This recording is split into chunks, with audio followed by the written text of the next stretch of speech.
ಹೆಸರುಬೇಳೆಯಿಂದ ಕೋಸಂಬರಿ ಹೇಗೆ ಮಾಡೋದು ಅಂತ ತಿಳ್ಕೊಳ್ಳೋಣ ಬನ್ನಿ. Welcome to the Pawar kitchen.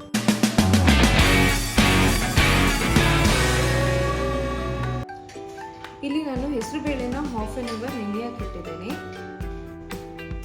ಮೊದಲಿಗೆ 2 ಸ್ಪೂನ್ ಆಗುವಷ್ಟು ಎಣ್ಣೆ ಹಾಗೆ ಕಾದ ನಂತರ ನಾವು ಒಗ್ಗರಣೆಗೆ ಸಿದ್ಧತೆ ಮಾಡ್ಕೊಳ್ಳೋಣ. ಇವಾಗ ಎಣ್ಣೆ ಕಾದಿದೆ. ಒಂಚೂರು ಸಾಸಿವೆ ಸಿಡಿದ ನಂತರ ಕರಿಬೇವು ಹಾಗೆ ಇದರ ಜೊತೆಗೆ 4 ರಿಂದ 5 ಗ್ರೈಂಡ್ ಮಾಡಿರುವಂಥ ಮೆಣಸಿನಕಾಯಿ ಹಾಗೆ ಚೆನ್ನಾಗಿ ಮಿಕ್ಸ್ ಮಾಡ್ತೀವಿ. ಹಾಗೆ ನೆನೆಸಿರೋ ಬೇಳೆನ ನಾನು ಮಿಕ್ಸ್ ಮಾಡ್ಕೊತಾ ಇದ್ದೀನಿ ಒಗ್ಗರಣೆಗೆ.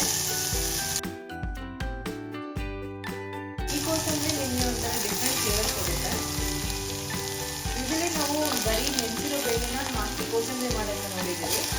ಆದರೆ ಇದು ಬೇಯಿಸಿರೋ ಬೇಳೆಯಿಂದ ನೀವು ಕೋಸಂಬರಿ ಹೇಗೆ ಟೇಸ್ಟ್ ಆಗುತ್ತೆ, ಹೇಗೆ ಟೇಸ್ಟ್ ಕೊಡುತ್ತೆ ನಿಮಗೆ ಅಂತ ನೋಡ್ಬೋದು. ಇದು ಒಂಥರ ಡಿಫ್ರೆಂಟ್ ಇರುತ್ತೆ. ಇದಕ್ಕೆ ಇವಾಗ ಸ್ವಲ್ಪ ನೀರನ್ನ ಬೆಳೆಸ್ಕೊಳ್ಳಿ, ಯಾಕಂದರೆ ತಳ ಹಿಡಿಯುತ್ತೆ ಇದು. ಹಾಕಿ ಮಿಕ್ಸ್ ಮಾಡ್ಕೊಳ್ಳೋಣ. ಒಂಚೂರು ಬೇಯಿಸಿ ಇದು 1-2 ನಿಮಿಷ ಬೇಯಕ್ಕೆ ಬಿಡ್ತಾ ಇದ್ದೀನಿ.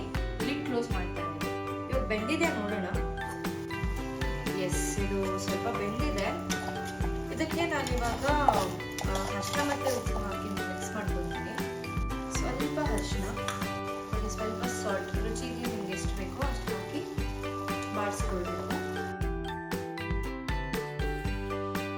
ಕೋಸಂಬರಿಗೆ ಒಗ್ಗರಣೆ ಇವಾಗ ರೆಡಿ ಇದೆ.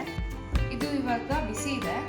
ಇದು ಆರಿದ ನಂತರ ನಾವು ಸೌತೆಕಾಯಿ ಜೊತೆ ಮಿಕ್ಸ್ ಮಾಡ್ತೀವಿ. ಇವಾಗ ಒಗ್ಗರಣೆ ತಣ್ಣಗಾಗಿದೆ. ಬನ್ನಿ ನಾವು ಕೋಸಂಬರಿಗೆ ಮಿಕ್ಸ್ ಮಾಡ್ಕೊಳ್ಳೋಣ.